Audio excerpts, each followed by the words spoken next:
નમસ્કાર, આપ જોઈ રહ્યા છો spark today news. Sokhda Haridham ખાતે ચાતુર્માસ હિંડોળાનું ભવ્ય આયોજન કરવામાં આવ્યું. સનાતન હિન્દુ સંસ્કૃતિમાં ચાતુર્માસનું વિશેષ મહત્વ છે. એ જ અનુસંધાને હરિધામ સોખડા ખાતે ચાતુર્માસ હિંડોળાનું ભવ્ય આયોજન કરવામાં આવ્યું. આજે પવિત્ર 11ના દિવસે વડોદરા શહેર પ્રમુખ ડૉક્ટર જયપ્રકાશ સોનીએ હરિધામ સોખડા ખાતે દર્શન કર્યા. તેઓએ ભગવાનની આરતીનો લાભ લીધો અને હિંડોળાની પણ આરતી કરી. પવિત્ર 11ના દિવસે ડૉક્ટર જયપ્રકાશ સોનીએ સંતોના આશીર્વાદ પણ પ્રાપ્ત કર્યા. જય સ્વામિનારાયણ. આજે પવિત્ર 11ના દિવસે હરિધામ સોખડા સ્વામિનારાયણ મંદિરનું દર્શન કરવાનો લાવો મળ્યો. અદ્ભુત દર્શન કરીને એક આનંદની લાગણી વ્યક્ત થઈ છે.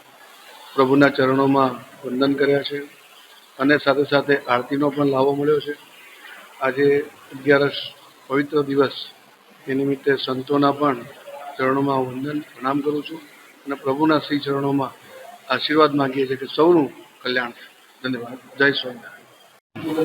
આજે પવિત્ર એકાદશીના દિવસે સ્વામિનારાયણ હરિધામ સોખડા ખાતે દર્શનનો લાવો મળ્યો.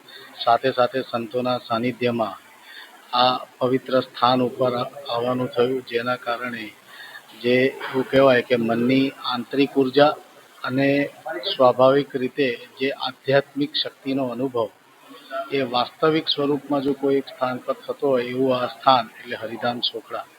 આજે આ સ્થાન પર આવી અને ખૂબ જ મનથી અને આધ્યાત્મિક રીતે ખૂબ પોતાની જાતને પ્રફુલ્લિત અને ગર્વાન્વિત અનુભવીએ છીએ. સાથે સાથે આજે પ્રભુના ચરણોમાં રાષ્ટ્રહિતમાં કામ કરે એવા તમામ લોકોને એટલી જ અપીલ કરીએ છીએ કે રાષ્ટ્રહિતમાં આજે આપ સૌ દેશ સેવામાં સતત જોડાયેલા રહો અને આ દેશના તમામે તમામ નાગરિકોની સુખાકારી માટે આજે પ્રભુના ચરણોમાં વંદન કરી અને પ્રાર્થના અર્પણ કરી છે.